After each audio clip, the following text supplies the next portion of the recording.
ઓમ શ્રી ગણેશાય નમઃ. અધ્યાય ચોથો.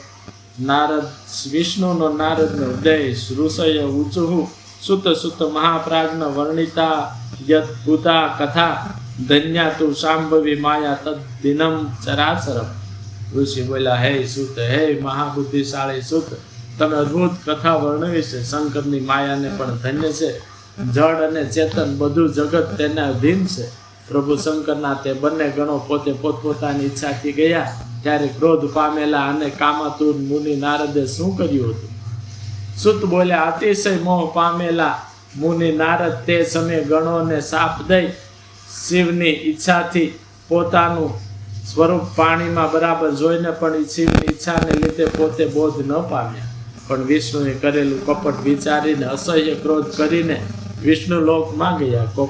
ક્રોધાયમાન થઈને તે અગ્નિની પેઠે બળી રહેલા અને શિવની ઈચ્છાથી તેમનું જ્ઞાન નાશ પામ્યું હતું એવા તે નારદ વિષ્ણુને દુષ્ટ ભાષણવાળું માર્મિક વચન કહેવા લાગ્યા. નારદ બોલ્યા, હે વિષ્ણુ, તમે મહાદુષ્ટ કપટી બધાને મોહ પમાડનાર માયાવી અને મલિન વિચારવાળા છો.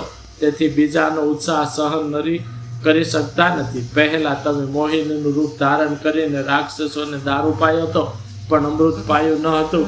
કપટમાં પ્રીતિવાળા હે વિષ્ણુ, જો મહેશ્વર રુદ્રે દયા કરી ઝેર પીધું ન હોત તો તમારું બધું કપટ નાશ પામ્યું હોત. હે વિષ્ણુ, તમારી ચાલ કપટયુક્ત જ છે અને તે તમને ખાસ અતિ પ્રિય છે. તમારો સ્વભાવ સારો નથી. પ્રભુએ તમને સ્વચ્છંદી કર્યા છે. શિવ પરમાત્માએ એ ઠીક કર્યું નથી જ. તમે તે શિવનો પ્રભાવ અને બળનું ધ્યાન કરી સ્વતંત્ર ક્રિયા કરો છો. એ તમારી ચાલને સારી પેઠે જાણી લઈ તે પશ્ચાતાપ પામ્યા છે અને તેથી જ પોતે કહેલા વેદને પ્રમાણ ગણનારા તેમણે બ્રાહ્મણને શ્રેષ્ઠ કહ્યા છે. હે મુનિ, હે શ્રેષ્ઠ વિષ્ણુ, હે એ જાણીને હું આજે તે બ્રહ્મતેજના બળથી તમને શિક્ષા કરું છું. તેથી તમે ફરી આવું કામ કદી ન કરો. આજ સુધી તમે નિર્ભય હતા, કારણ કે તમને બળવાનનો ભેટો થયો જ નથી. હે વિષ્ણુ, પોતે કરેલા કર્મોનું ફળ હવે તમે પામશો. એમ કહીને પછી માયાથી મોહ પામેલાને ક્રોધથી વ્યાકુળ થયેલા મુનિએ શ્રી વિષ્ણુને બ્રહ્મતેજ બતાવતા શાપ આપ્યો. હે વિષ્ણુ, મોહ પમાડનારા, તમે મને સ્ત્રી માટે વ્યાકુળ કર્યો અને કપટનું કાર્ય કરી જે સ્વરૂપે મને બેડોળ બનાવ્યો તે જ રૂપે તમે મનુષ્ય થાઓ અને તેમના દુઃખ ભોગવો. વળી તમે મારું મોં જેનું બનાવ્યું તે વાંદરાઓ તમને સહાય કરનારા થાઓ. બીજાને દુઃખ દેનારા તમે સ્ત્રીના વિયોગનું દુઃખ પામો અને મનુષ્યની ગતિ પામી લગભગ અજ્ઞાનથી મોહિત થાઓ. એમ અજ્ઞાનથી મોહિત થયેલા નારદે મોહથી વિષ્ણુને શાપ આપ્યો.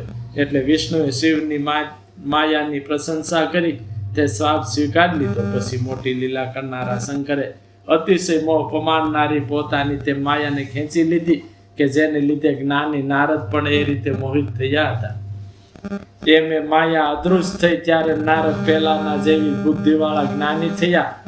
એમને બોધ પ્રાપ્ત થયો. વ્યાકુળતા જતી રહી અને તેમનું મન આશ્ચર્ય પામ્યું. તે નારદ ખૂબ જ પશ્ચાતાપ પામી વારંવાર પોતાને નિંદવા લાગ્યા અને જ્ઞાનીઓને પણ મોહ પમાડનારી શિવની માયાની તે વેળા સ્તુતિ કરવા લાગ્યા. પછી પોતાને થયેલી માયા બધી ભ્રાંતિ જાણી લઈ વિષ્ણુ ભક્તોમાં ઉત્તમ તે નારદ વિષ્ણુ ભગવાનના પગમાં પડ્યા. વિષ્ણુએ તેમને ઉઠાડ્યા. એટલે જેની દુષ્ટ બુદ્ધિ નાશ પામી હતી એવા તે નારદ કહેવા લાગ્યા કે મોહિત થયેલા મેં દુષ્ટ બુદ્ધિએ તમને ખરાબ વચનો કહ્યા અને હે નાથ, મેં તમને શાપ આપ્યો છે તેને હે પ્રભુ તમે ખોટો કરો. ખરેખર મેં મોટું પાપ કર્યું છે. તે નક્કી છે. હું નરકે જઈશ. હે વિષ્ણુ, હું કયો ઉપાય કરું કે જેથી મારા પાપો નાશ પામે અને નરક પ્રાપ્ત ન થાય તે મને બતાવો. હું તમારો દાસ છું. એમ કહી મુનિશ્રેષ્ઠ તે નારદ ફરી વિષ્ણુના પગમાં પડ્યા અને ભક્તિથી ઉત્તમ બુદ્ધિવાળા થઈ પશ્ચાતાપ કરવા લાગ્યા.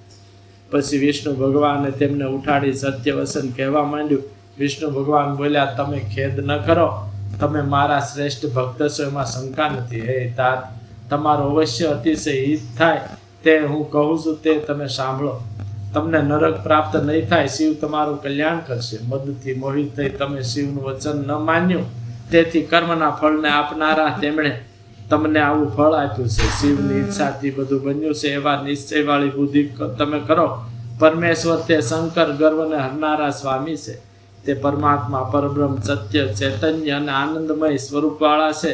તેમજ નિગુણ નિર્વિકારી અને સત્વ રજસ તથા તમોગુણથી પર છે. તે જ પોતાની માયાને ગ્રહણ કરી બ્રહ્મા વિષ્ણુ અને મહેશ્વરના રૂપે 3 સ્વરૂપવાળા થાય છે અને નિર્ગુણ છતાં સગુણ સ્વરૂપે થાય છે. તે જ નિર્ગુણપણામાં શિવના નામે પરમાત્મા પરમહેશ્વર વિકાર રહિત અનંત પરબ્રહ્મ અને મહાદેવ કહેવાય છે. તેમની સેવા માટે બ્રહ્મા જગતને સર્જે છે.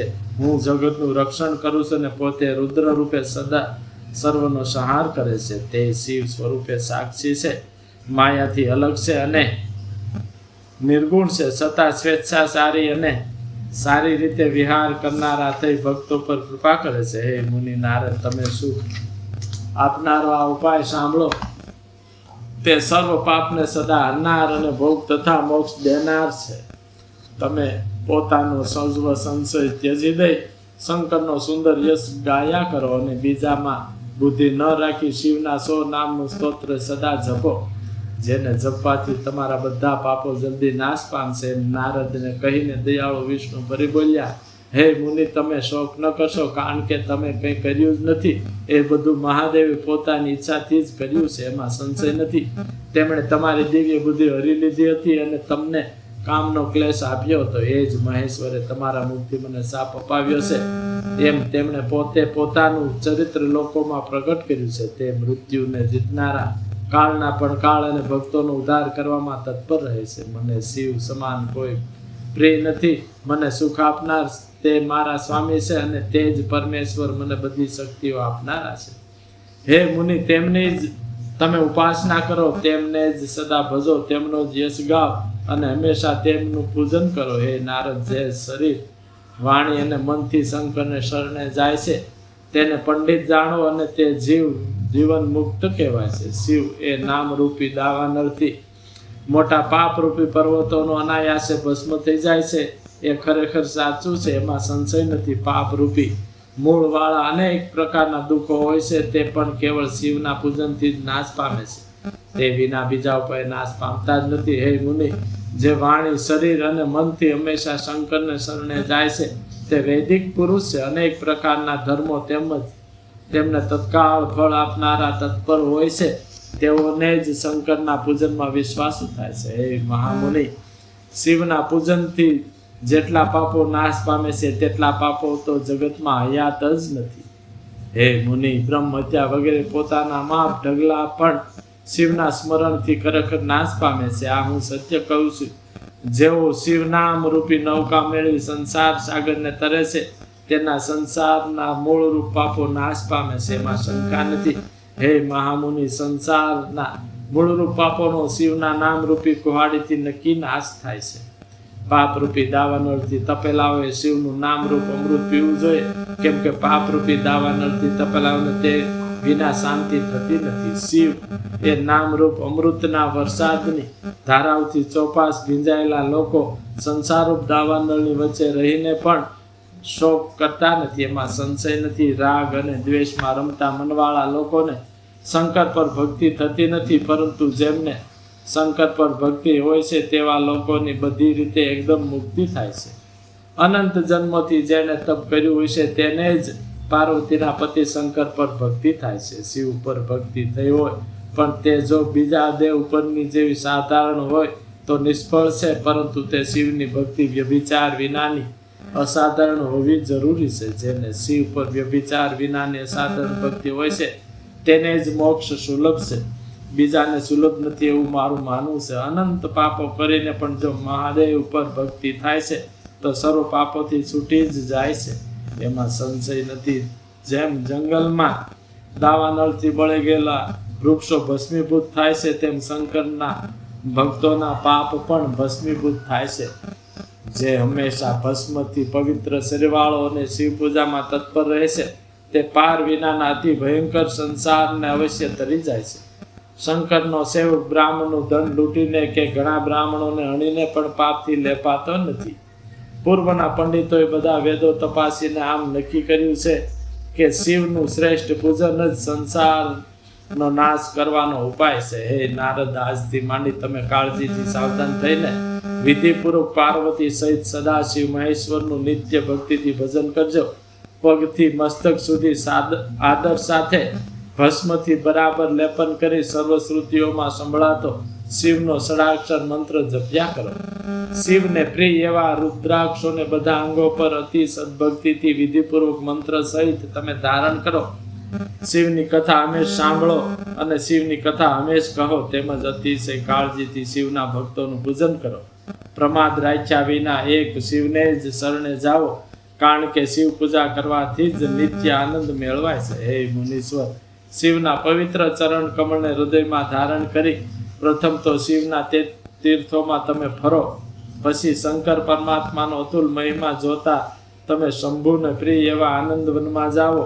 ત્યાં ભક્તિથી વિશ્વેશ્વરના દર્શન કરી પૂજન કરજો. તેમને નમસ્કાર અને સ્તુતિ કરીને વિશેષ કરી તમે નિર્વિકલ્પ સ્વરૂપ થશો. પછી તે, હે મુનિ, મારી આજ્ઞાથી તમારે પોતાની કામના માટે બ્રહ્મલોકમાં અવશ્ય જવું અને ત્યાં તમારા પિતા બ્રહ્માને ભક્તિથી નમન તથા સ્તુતિ કરીને અતિશય પ્રસન્ન ચિત્તે શિવનો મહિમા ખાસ પૂછજો. શિવ ભક્તોમાં શ્રેષ્ઠ તે બ્રહ્મા શંકરનો મહિમા અને તેમના 100 નામનું સ્તોત્ર અત્યંત પ્રીતિથી સંભળાવશે. હે મુનિ, આજથી તમે શિવ ભક્ત અને શિવપરાયણ થાઓ, જેથી તમે વિશેષ કરી મુક્તિ પામશો અને શિવ તમારું કલ્યાણ કરશે. એ પ્રમાણે પ્રસન્ન ચિત્તવાળા વિષ્ણુએ નારદને પ્રીતિથી ઉપદેશ આપી તેમજ શિવનું સ્મરણ, નમન અને સ્તુતિ કરીને પોતે ત્યાંથી અદૃશ્ય થઈ ગયા. ઇત્યમ વિષ્ણુ મુનિ પ્રીત્યાયુપદિષ્ટય પ્રસન્નદિહિ સ્મૃત્વા નૃત્વા સવમ સુત્વા તતસ્પર્વદિયત.